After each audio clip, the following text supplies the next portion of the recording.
Hello and welcome to Agarwal IAS. So we are continuing our one topic discussion that we regularly do on our channel, the YouTube channel.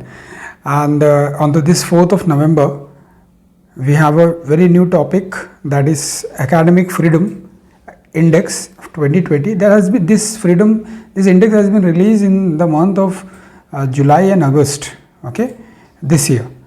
But there is an article written on this related to the higher education in the Hindu, higher education and related to national education policy.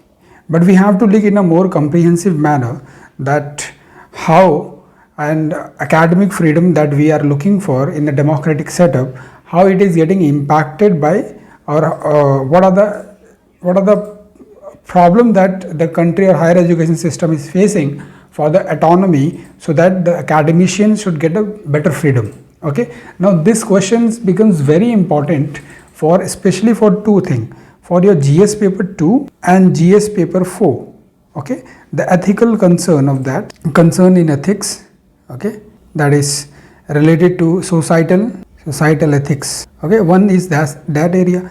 In the GS paper you might get a question on the institutional autonomy. So these are the two things that is very important for this. Now many of that, now this report has came, although this is the privately funded report done by the private company, but this report is very significant considering the impact on our education system that we have in the higher education.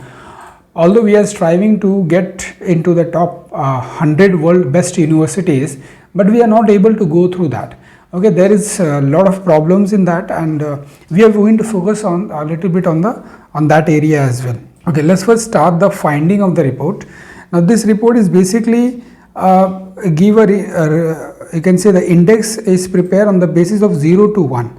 0 where you can have a least freedom, you can say zero freedom for the institution, and 1 is the maximum freedom that it gets. Now India scores somewhere around 0.352. This is the India's score of academic freedom index. Now India has a low score in the new global academic freedom performance that mirror from the poor ranking of the global index in the media. Now this is also reflected from the freedom index that we have, freedom of speech index, that is media index, that is also there. Now this is also heightened over here. Okay, the government attitude towards the constitutional protection of liberty. Now it is very important that constitution should protect the liberty of individual and institutions as enshrined in the constitution. Now this is enshrined in all the places. You can find this in the fundamental right as well, DPSP as well, and also in the fundamental duties. Now this is the major thing that India is striving for. Now there is also criticism that the BJP government that came into the power, actually from that time, although the incident was also previously prevailed, but it get intensified in the recent year. Now if you see the scores of the other country like Pakistan is in the better position than India, okay, in the academic freedom. They have a more liberty than India to write. Then there is a Brazil is also performing low. Then Ukraine is also there. Now Ukraine, Somalia,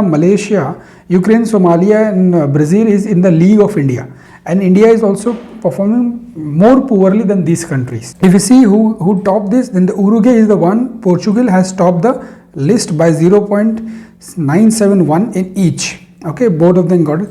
Then we have Latvia and Germany also who is following it. North Korea is the least performing one. Then we have Eritrea. Then we have Bahrain. Then again Bahrain is also least performing. Then we have Iran. Iran is also least performing.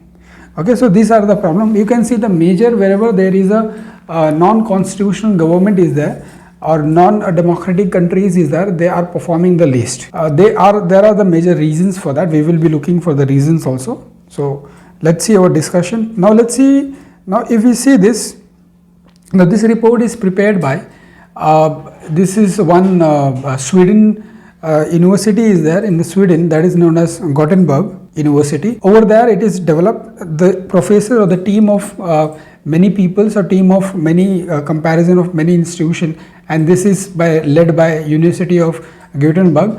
They actually developed this. That is, there is an institution named as VDEM Institute. Okay, so you can say it is a privately indexed. Gutenberg University is there. Now let's see if the index is prepared, what are the components that has been taken for the preparation of the index. First is, the first index that is taken is the freedom to research and teach. Second is freedom of academic exchange and dissemination. Academic exchange means between two countries and also between two different institutions. Then how much institutional autonomy is there? Now institutional autonomy means how much they are autonomous with from government. Then we have a campus integrity. So there is a campus, how much campus integrity is there? Then freedom of academic and cultural expression. Campus integrity means if we have seen that the lobbies or the, you can say, many political parties actually engage in the activity of the students.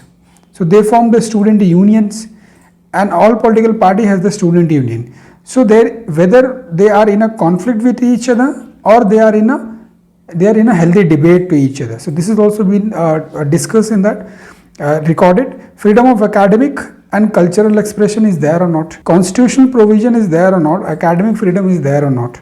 Then international league, how much they are abide by there is a convention on the international covenant on economic, social and cultural right, and how much they are committed to implement this convention. Then there is existence of university. How many university is existing and with what purpose this university is existing. Okay, this is also very important.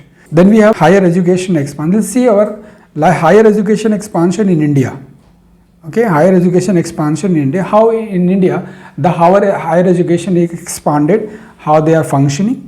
So if you see, there is a report from All India Survey on Higher Education. Now this report is very important, okay, very important report. Whenever you find this report in the newspaper, kindly read it. It will like a value addition in your answer, and this is a very renowned or very respected report, that is All India Survey on Higher Education. Now they came up with a survey and they came up with a report in 2018 and 19, and they say that India has around 993 universities, then it is having around 40,000 colleges, and there is also 10,000 quarter to 11,000 there is stand-alone universities. Okay, now this is also there.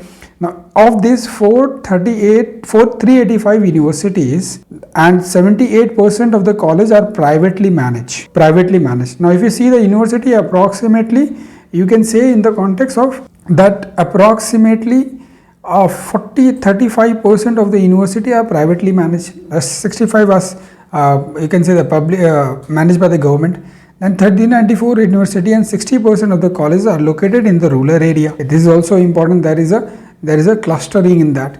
Then there is an environmental and higher education, and enrollment in higher education. If we talk about, India is having 37.4 million person that is studying in the higher education. Okay, and within that 19.2 million people are male and 18.2 million people are female. Gender gap in enrollment. Okay, then there is a gross enrollment in higher education. If we see, in India it's 26.3% between 18 to 23 years. Then there is a certain categories of the citizen have less access to higher education. For instance, the student from the citizen belonging from the scheduled caste, they have only 23% of gross enrollment. Then citizen from tribal class, the scheduled tribes, they are only 17.2%, as compared to the national gross enrollment is 26%. So they are less than that. Even the Muslim, if you say the Muslim community have only 5.2% as the student population, compared to its overall population, that is 14.2 population. So this is basically the reality of the higher education system in the country. Now this is very important that we have to look into it. Then how in India the regulation are done on the higher education. Okay, so there are private and public university both, and they are differently regulated. Okay, they are differently regulated, and there is a legal guarantee to different thing. Like if you are opening a university on the minority, like under article you can say under article 29 and 30, then you have a different protection to that. If you are opening a deemed university, then there is a different protection to that. UGC is the one institution that actually manages the universities in the country, which comes under the Ministry of Education. Then there is a state universities. they are highly dependent on the state government for their leaders, that is who is going to head that university, fundings and other regulatory issues. They are heavily dependent on them. Then we have many private, you can say the colleges, which are majorly focusing on how we are going to function. Okay. Now, if we see that these are the institutions which are actually focusing on the higher education. Now, if they are highly controlled by government, they will not promote the dissent in the oral provisions. And even the state university, if the state university is highly dependent upon the state, that they are not going to accommodate the dissent and the critical thinking in that. Private organization which is mainly running on profit, they are definitely not going to promote this kind of a culture. That is also the thing. Okay, so these are the thing which is a worrisome factor for India. Then there is there any legal framework or legal, you can say, legal backing that the academics freedom have in India? So we have Article 19, under Article 19, which is fundamental rights, and it talks about freedom of speech and expression. Within that we have the freedom of speech and expression. This is one article, that everybody has a right to freedom of speech and expression. They can express anything they want. And there is also within that Article 19(1)(g) that we have right to practice any profession that we like, or to carry out any occupation that we like, trade or businesses. Within that they have the academic freedom to write, think and associate itself from any organization. Okay, then there is a right to life, fundamental right, that is right to life and personal liberty. That is also very important. Then there is you can also explore the Article 14, 15 and 16 also, right to equality, that is a prohibition on discrimination. Then there is Article 16, equality of opportunity is there. So you can explore, the academics can explore this. This also explores to strengthen their activity of free speech. Then there is a fundamental duties under Article 51(h) and 51(a)(j) also, which we have to promote the scientific tempers, we have to promote the other activities. In that sense, it is a duty that has to be conducted, that can be conducted over time, like to develop a scientific temper, humanism, spirit of inquiry and reform in part 5(h). Then there is J also. Okay, J also, in which we are talking about there is the state to strive towards excellence in all individuals to strive towards excellence in all sphere of individual and collective activity, so that the nation constantly rise to the higher level of endeavor and achievement. That is also very important. So these are the legal backing that they have. Then how the restriction is imposed on the academic freedom that is happening in India. Okay, how the restriction is imposed in the academic freedom that is happening in India. Now if we see the first restriction, that is restriction on the subversion of institutional autonomy. Now if we see that institutional autonomy is actually not a new thing in India. Okay, that has been you can say that has been questioned, or that has been targeted. But institutional autonomy, you can see during the time of emergency also it was being targeted. Okay, institutional autonomy, and every time the institutional autonomy came on to in the continuation, like even though in the National Education Policy of 2020 do talks about the institutional autonomy, but the question remains here that how the word autonomy is going to be defined. Now this is a very big question that is going to be restricted. Now restriction on institutional autonomy are affecting a different sphere, such as selection of university leaders or vice chancellor that we call. Then there is a selection of faculty, then there is a selection of students, then framing of courses, and then there is, you can say, the other aspect of the university. So we have know that how the teachers are appointed, or more political interference is there. Okay, so these are mostly like a situation where a method where the institutional arrangement keep on looking after. Then there is second one is subversions of faculty selection. Now this is also very important, because we have seen in the many year case that the autonomy has been overturned whenever there is a selection to the faculty happening. Like mostly the political, you can say, the politically affiliated person get politically affiliated person get appointed from in both, although they are not belonging or they are from the non-academic background, but they are actually getting appointed to the political patronage, okay, simply for the nepotism that they are having. And this is actually in increase since 2014. Even there was an incident in 2016 where JNU, Jawaharlal Nehru University Teachers Association, has been forced to repeatedly go to the court against the violation by their vice chancellor and in defense of existence statutory rule and convention. More of the time they compel the descendant to, or they force the descendant to not to speak of something. Okay, even the vice chancellor selection, we can say, we will talk about that in university leadership. Then we will see that most of the time it is happening that most of this leader, the vice chancellor, are actually appointed on the political patronage as well. Now this is also a very important question that bring our concern to the forefront. Now what they do, given now we have a very big size of Indian university, and there are several pressures that can be amounted on the teachers, student, staff union, as well as the state and the national politics. The best intention vice chancellor face a serious problem that how we are going to implement this. Now this is also very important.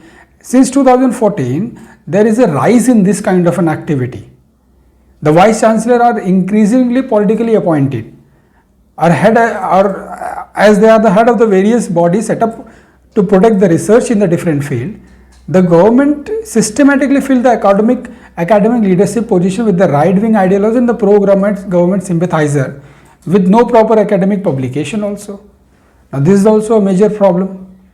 Then there is a problem of, you can say, there is a problem of institutional harassment of the faculty and students who dissent.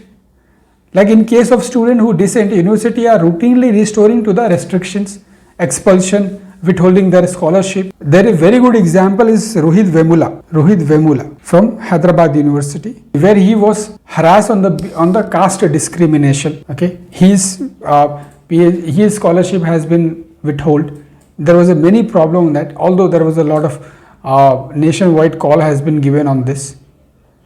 In case of faculty, a public university has denied the leave, stall or refuse the promotion, withheld the retirement benefit also, or try to impose the service rule which are applicable to the central universities of employees. So these are also happening in this case. This will prohibit the faculty from writing for the press and participating in demonstration and variety of other activities.